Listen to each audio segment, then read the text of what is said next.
Hi friends, कैसे हैं आप सब। उम्मीद करती हूँ आप सब अच्छे होंगे। आज का ये वीडियो मैंने बनाया है नर्सिंग लाइफ से रिलेटेड, यानी कि नर्सिंग में एडमिशन कैसे लें, नर्सिंग होता क्या है, कितने स्टेप्स होते हैं एडमिशन के, कहाँ एडमिशन लेना अच्छा है और भी बहुत कुछ। तो चलिए आज का वीडियो शुरू करते हैं। पहले नर्सिंग सिर्फ लड़कियां करती थी। अभी के टाइम पे लड़कियों से ज़्यादा लड़के नर्सिंग फील्ड में आ चुके हैं और उनकी सैलरी भी ज़्यादा है and they are really happy with their life. ऐसा नहीं है कि सिर्फ लड़कियां नर्सिंग कर सकती है। अगर आप लड़के हो तो आप भी नर्सिंग कर सकते हो और अपना एक अच्छा करियर बना सकते हो। नर्सिंग में जाना यानी कि वो आपकी मर्ज़ी होनी चाहिए। ऐसा नहीं है कि आपके पेरेंट्स आपको फोर्स कर रहे हैं कि आपकी बुआ चाची या कोई नर्सिंग फील्ड में है इसलिए आप नर्सिंग फील्ड में जा रहे हो। It is totally wrong. अगर जिस फील्ड में जाने की आपकी मर्ज़ी है, आप जिसमें इंटरेस्टेड हो, आप उसी में जाओ। किसी के फोर्स में जाकर फिर आप उस लाइफ को कभी एंजॉय नहीं कर पाओगे। मान लो आप नर्सिंग फील्ड में चले गए बट आपका इंटरेस्ट ही नहीं है साइंस से रिलेटेड, आपको किसी की सेवा करना अच्छा ही नहीं लगता, तो क्या फ़ायदा वैसे नर्सिंग फील्ड में जाकर। इससे अच्छा है कि आप वो इंडस्ट्री चूज़ करो, वो फील्ड चूज़ करो जिसके लिए आप कैपेबल हो और जिसमें आप इंटरेस्टेड हो। वो ज़्यादा अच्छा रहेगा आपके लाइफ के लिए। हर फील्ड में पैसा है। अगर आप अच्छे से काम करते हो, अच्छा हर जगह अच्छे सोर्सेस, अच्छे इनकम की आप उम्मीद कर सकते हो, पर उसके लिए आपको पढ़ना होगा।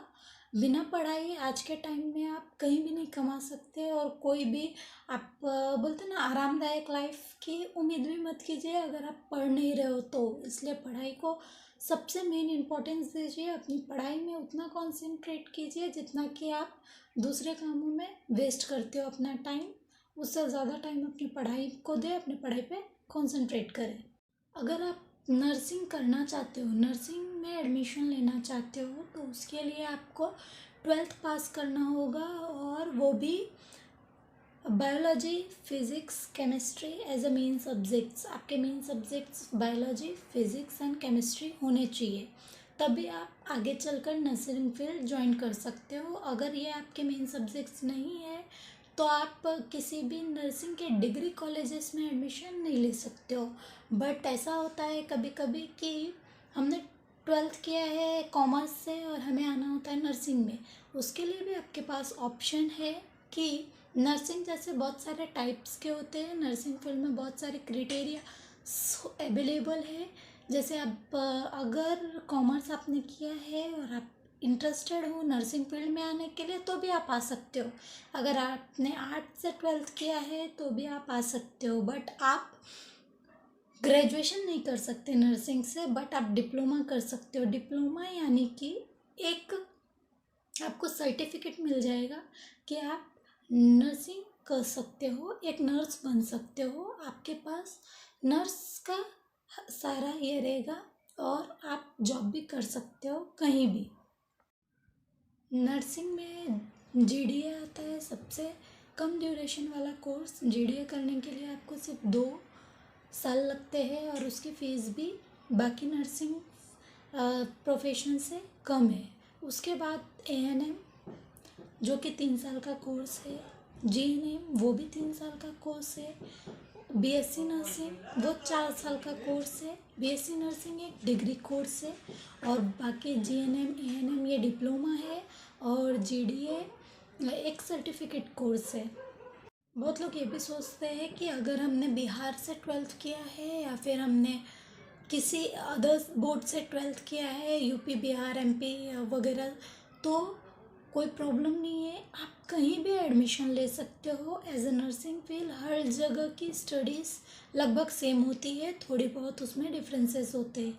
आपने अगर कहीं से भी 12th किया है बायोलॉजी, फिज़िक्स और केमिस्ट्री से, तो आप नर्सिंग के लिए अवेलेबल हो और आपका क्राइटेरिया भी फिट होना चाहिए, जो कि ये है कि बायो, फिज़िक्स, केमिस्ट्री तो इम्पॉर्टेंट है ही, बट अगर आप नर्सिंग में डिग्री कोर्स करना चाहते हो तो कम से कम आपको 12th में 55% आना कंपलसरी है। विदाउट 55% आप एलिजिबल नहीं रहोगे नर्सिंग फील्ड के लिए। और दूसरा ये कि आप अगर नर्सिंग फील्ड में आना चाहते हो तो आपको नीट क्लियर करना होगा। आपके 12th के एग्ज़ाम के बाद तुरंत आपको नीट एक एंट्रेंस एग्ज़ाम है जो ऑल ओवर इंडिया में होता है, वो आपको क्लियर करना पड़ेगा। उसके बाद ही आप नर्सिंग कर सकते हो as a degree course. Diploma के लिए ये सब करने की कोई ज़रूरत नहीं है, डिप्लोमा विदाउट नीट भी कर सकते हो। बीएससी नर्सिंग भी आप करना चाहते हो, उसमें भी आप विदाउट नीट भी बहुत जगह अवेलेबल है नर्सिंग कोर्सेज, जैसे कर्नाटका यूनिवर्सिटी है, बेंगलुरु यूनिवर्सिटी है। ऐसे यूनिवर्सिटीज़ में विदाउट नीट भी बहुत सारे कॉलेजेस हैं जहां आप विदाउट नीट भी ज्वाइन कर सकते हो एज अ नर्सिंग स्टूडेंट। अब अगर मैं बीएससी नर्सिंग की बात करूँ तो 4 इयर्स होते हैं, first year, second year, third year है, फोर्थ ईयर। उसके बाद आपको आपका रजिस्ट्रेशन नंबर मिल जाता है, आपका रिज़ल्ट आने के बाद आपको आपका सर्टिफिकेट मिल जाता है। उसके बाद आप कहीं भी जॉब कर सकते हो। बट ये भी है कि आपको आपके पढ़ाई के दौरान भी आपको जॉब की प्रैक्टिस करनी होती है। जॉब की प्रैक्टिस दी जाती है जो कि एक ओजीटी कहते हैं, जैसे वो हॉस्पिटल्स में होते हैं। इसका मतलब ओजीटी का मतलब है आपको पढ़ाई भी करनी है और साथ में अलग अलग हॉस्पिटल्स में काम भी करना है। 8 आवर्स की ड्यूरेशन में आपको काम करना होता है। अगर डे आफ्टरनून और इवनिंग में आपको 8 आवर्स की ड्यूटी होती है और ज़्यादा करके नाइट शिफ्ट में 9 to 12 आवर्स की ड्यूटी होती है, जिसे हम इंटर्नशिप भी कहते हैं। इंटर्नशिप में आपको बहुत ही कम पेमेंट दी जाती है और आपको उनको ड्यूटी करके देनी होती है, जिसमें आप बहुत कुछ सीखते हो। एज अ प्रैक्टिकल एग्ज़ाम वो आपका होता है कि आप उसमें उस 8 घंटे में हर एक चीज़ सीख जाते हो जो आपके नर्सिंग से रिलेटेड है, जो आपको आगे जाके काम आएगा। इसलिए कहते हैं ओजीटी बहुत ज़रूरी होता है, उसमें कंसंट्रेट करना बहुत ही इम्पॉर्टेंट होता है। अभी अगर आप एक नर्स हो, आपको डायरेक्ट किसी हॉस्पिटल में लगा दिया जाए और आपको कहा जाए कि आप इंजेक्शन इंजर्ट करो, या फिर आप आईवी फ्लूइड चढ़ाओ, या फिर आप कोई मेडिकेशन दो, या फिर डाइटरी मैनेजमेंट करो, आप नहीं कर पाओगे, क्योंकि आपने अब उसकी कभी प्रैक्टिस ही नहीं की, आपने कभी उसे किया ही नहीं है। इसलिए ओजीटी रखा जाता है ताकि आप उसमें प्रैक्टिस करते हो। अगर आप नर्सिंग कर्नाटका यूनिवर्सिटी से कर रहे हो, एक एग्जांपल लेते हैं, तो आपको जो रजिस्ट्रेशन नंबर मिलेगा वो केएनसी करके मिलेगा। केएनसी मतलब कर्नाटका नर्सिंग काउंसिल, उसका आपको रजिस्ट्रेशन नंबर मिलेगा।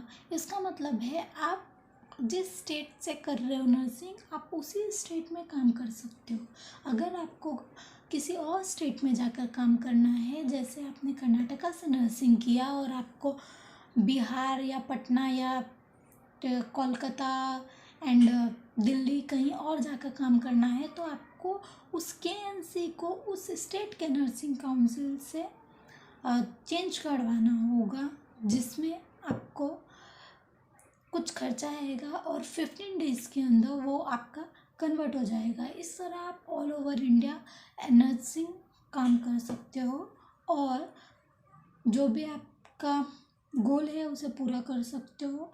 नर्सिंग बीएससी नर्सिंग है, बीएससी नर्सिंग क्लियर करने के बाद एमएससी नर्सिंग है, एमएससी नर्सिंग क्लियर करने के बाद डॉक्टरेट ऑफ नर्सिंग है। ऐसे बहुत सारे फील्ड है जिसकी पेमेंट्स भी बहुत हाईली रिकमेंडेड है। अगर आप इंडिया में करते हो तो इंडिया में जो पेमेंट है उसकी 1.5 गुना ज़्यादा आपको यूएसए एंड यूरोप वगैरह में पेमेंट है। आप एज अ नर्सिंग कहीं भी काम कर सकते हो। नर्सिंग एक अच्छा फील्ड है, थोड़ा सा डिफ़िकल्ट है बट ठीक है, अच्छा है। आज के लिए बस इतना ही। अगर आपको और भी नर्सिंग से रिलेटेड कोई कन्फ्यूज़न है, कोई क्वेश्चंस है, तो आप कमेंट में जाकर क्वेश्चंस डाल सकते हो, आप पूछ सकते हो क्वेश्चंस। आज का वीडियो अगर आपको अच्छा लगा हो तो इस वीडियो को लाइक करें। चैनल को आपने अगर सब्सक्राइब नहीं किया है तो चैनल को सब्सक्राइब कर लें।